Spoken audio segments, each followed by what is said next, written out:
হ্যাঁ স্যার, একটা কথা বলছি। আমি গরিব মানুষ, আমার গিন্নির জন্য একটু উপকার করুন। আমি বলছি এটাই, আমাকে একটু উদ্ধার করুন। উদ্ধার বলতে তুমি কি বোঝাতে যাচ্ছ? হ্যাঁ, এই যদি একটু সুস্থ থাকে আমি তাহলে খুব খুশি হব। সেটা তো অবশ্যই, সেটার জন্যই তো আমাদের দৌড়ে আসা। আমি নিজেই কদিন আজ কতদিন হয়ে গেল এইটুকুই আপনাদের কাছে অনুরোধ। করতে পারছি না। এই দুধ বাড়িতে রান্না করতে পারছি না। ও করে সেও পারছে না।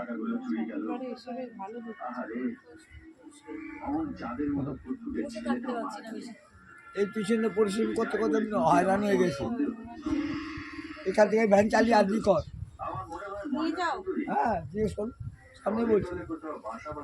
আগে নিয়ে যেত যখন অ্যালার্জিটা ছিল।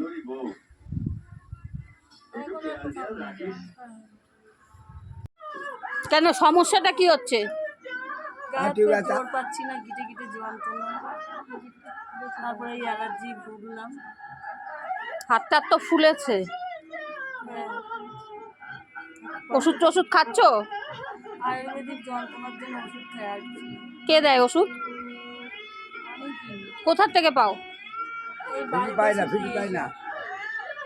আয়ুর্বেদিক ওষুধটা তুমি কার থেকে এনে খাও? কোন ডাক্তার দেয়? ডাক্তার আমাকে নিয়ে আসি, আমি নিয়ে আসি। ভ্যানে করে বিক্রি করে। ও হ্যাঁ, এই যে ওষুধ। আচ্ছা আচ্ছা।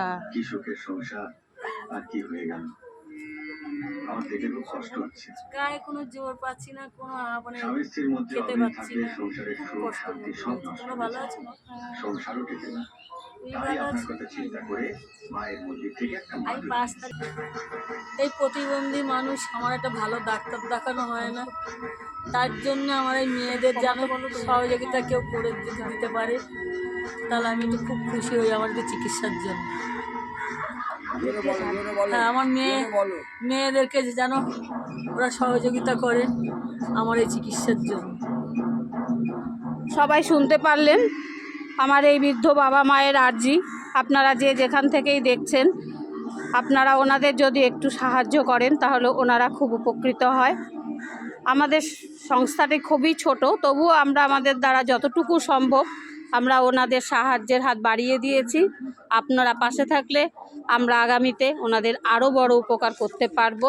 ভদ্রমহিলা সত্যি আগে যেদিন এসে দেখে গেছিলাম অনেকটাই সুস্থ ছিল, কিন্তু আজকে আরও অবস্থা খারাপ, হাত ফাত ফুলে গেছে, খাওয়া দাওয়া প্রায় বন্ধের দিকে।